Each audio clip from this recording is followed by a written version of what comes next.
I think we need to kind of take a step back and think about rowing as a flexibility sport.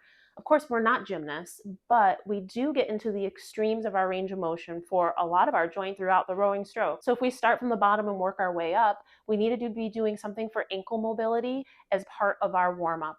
If you do a dynamic warm-up, I love to use animal walks. I think animal walks like a bear walk, a crab walk, an inchworm, a frog hop, all of those are great warm-ups, but I would pair them with a static stretch. I really believe because we are a flexibility sport, we need to practice just a little bit of static stretching before we go out onto the water. So that is getting into a deep squat position potentially for that ankle range of motion, maybe even weighted with a kettlebell. The other thing we want to think about is our hip range of motion. We want to open up the hip rotators. We want to keep in mind that there is a little bit of rotation that we need to have available to us as we get up into the catch. I always talk about how the feet are very narrow and there is an internal rotation component when you have your feet close together and you're bringing the pelvis over the hip joint.